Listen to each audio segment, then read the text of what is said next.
O governo federal promete revitalizar o setor da construção civil através de mudanças no principal programa público da área, o Minha Casa Minha Vida. Elasteceu, por exemplo, a faixa salarial, a faixa de renda de pessoas que poderão ter acesso ao programa. Essa medida, por si só, já poderá ter um impacto no setor da construção civil? Presidente, esse impacto pode ocorrer no curto, médio e longo prazo? Primeiro, eu acho que as medidas foram acertadas, são medidas sustentáveis dentro do Minha Casa Minha Vida. Por quê? Porque a origem do recurso para financiar essas obras, ela vem do Fundo de Garantia, que é o dinheiro do trabalhador, que os empresários pagam mensalmente e que estão ali depositados para garantir o futuro do trabalhador. A origem dos recursos vem dali. Os subsídios são pequenos.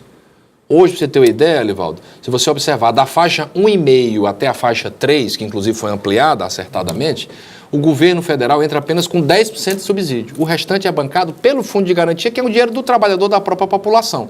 Portanto, por que isso é importante? Para a gente ter horizonte de longo prazo. O Brasil tem uma tendência muito de voar como galinha, né? Voa, para. Porque não se faz políticas com horizonte de longo prazo. Esse Minha Casa Minha Vida, do faixa 1,5 até a faixa 3, ele é sustentável porque a origem do recurso é o Fundo de Garantia. Segundo aspecto importante, a faixa 1, que é a faixa onerosa para os cofres públicos, ela agora está reduzida. Por quê? Porque o governo está sem dinheiro. O que precisa é a economia melhorar, voltar a crescer, cortar gastos desnecessários para voltar a financiar a faixa 1. Então eu te diria, resumidamente, dando esse histórico muito rápido aqui do Minha Casa Minha Vida, que as medidas foram inteligentes, animadoras e estão na direção correta no tocante à habitação popular. Nosso setor está animado, sim, acredita que isso vai ser um instrumento poderoso na recuperação não só do nosso setor, mas da economia como um todo, para continuarmos avançando e sairmos deste atoleiro que entramos a partir de 2015. No bloco passado, o senhor fez referência a obras de infraestrutura, que tem mais a ver com ações públicas, como saneamento em Teresina, abastecimento d'água, infraestrutura também no Estado. O que o senhor considera prioridade nessa área? A prioridade máxima hoje do Brasil são em duas vertentes. Primeiro, que se for público, como bem colocou o Elivaldo, a qualidade dos projetos sejam melhorados, a estrutura financeira seja repensada e o acompanhamento e a gestão das obras. Isso é o que falta no Brasil, na área pública, olhando para a infraestrutura. Não é à toa, Elivaldo, você faz uma peregrinação pelo Brasil, a quantidade de obras públicas paradas é um negócio inacreditável. Verdade. Então, esse é um vetor que tem que ser atacado com muita força. E envolve gestão e planejamento público. Segundo, é que a iniciativa privada comece a entrar com mais força dentro da infraestrutura. E posso te dar um exemplo que aconteceu? Claro, de iniciativa privada dentro do poder. Se observarmos os Estados Unidos da América, e veja, nem agora não, mano. Eu estou falando final do século XIX, primeira metade do século XX. Naquela época, gente, não tinha nem energia elétrica. Já naquela época, Elivaldo, as ferrovias norte-americanas, elas foram bancadas, não foi pelo governo, foi pelo mercado de capitais, bolsa de valores. Veja, o americano, no início do século XX, ele preparava projetos de ferrovias, todas as aprovações, tudo bem estudado, muito bem detalhado, com plano de ação. Pegava esse projeto, Elivaldo, levava para a bolsa. As pessoas compravam as ações das ferrovias e essas ferrovias viravam grandes obras. Existe um grande empreendedor nos Estados Unidos chamado Cornelius Vanderbilt. Esse homem, enquanto vivo foi, era o homem mais rico do mundo. Não só dos Estados Unidos, mas do mundo. É o chamado Barão das Ferrovias dos Estados Unidos. Esse homem levou ferrovia para norte, sul, leste e oeste da América no final do século XIX, início do século XX, olhando o mercado privado. Então, nós já estamos no século XXI.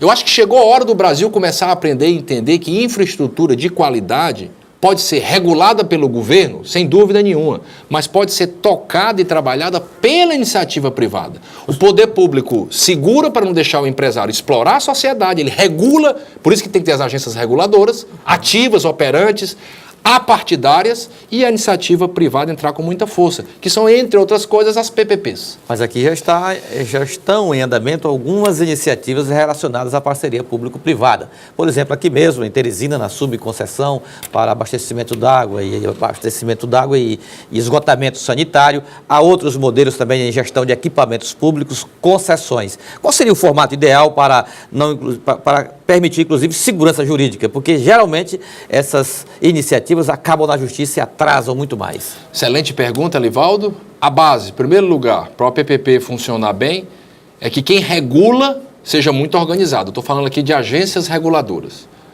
Se é a PPP do saneamento e da água da Grande Teresina, e isso cabe ao município regular, porque saneamento e água está sob a égide do município, de Teresina, da prefeitura, a agência reguladora tem de ser organizada.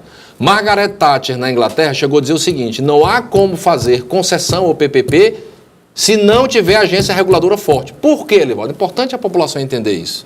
Porque quando você faz uma concessão de água e esgoto, não tem concorrência. Esse é que é o ponto. Por exemplo, se você vai fazer um supermercado, comprar carne, arroz, feijão, se você não gostar do supermercado A, você vai no supermercado B. Se você não gostar do B, você vai no C. Água e esgoto não tem isso. Água e esgoto é uma concessão. Então você tem que ter uma agência que regule e que seja muito rigorosa nos tempos, nos prazos e na execução. Então, a agência reguladora forte. Segundo, que o processo licitatório seja acompanhado desde o início pelos órgãos de controle, Tribunal de Contas, Ministério Público, para que depois, Elivaldo, a coisa não ande e depois para. Ah, porque entrou com ação. Ah, o Ministério Público achou aquilo. Então, isso tem que ser visto antes. E terceiro, que se escolha uma empresa que tenha condição de dar conta do recado. Porque senão é só confusão, porque a tarefa não é fácil, são investimentos de bilhões no tocante ao saneamento. Então, agência reguladora forte, empresa competente para fazer e os órgãos de controle observando a operação antes dela ser efetivada para não ter interrupções no andamento. E nós agradecemos aqui a presença do presidente do Sindicato da Indústria da Construção Civil do Estado do Piauí, o empresário André Bahia, pela colaboração que ele nos dá nesse debate sobre a revitalização de um setor imprescindível ao desenvolvimento do Estado, que é a construção civil, além de outros projetos relacionados à atividade econômica do Estado. Muito obrigado por ter vindo ao Piauí, que trabalha para prestar esses agradecimentos e apontar esses horizontes, esses caminhos para o desenvolvimento da nossa economia. Eu é que agradeço, Elivaldo, e o tema deste programa é fantástico. Estamos num momento de crise, mas vamos sair disso com animação e trabalho, porque este Piauí é o Piauí que trabalha. Então anime-se, corra adiante e vamos juntos mudar esse estado.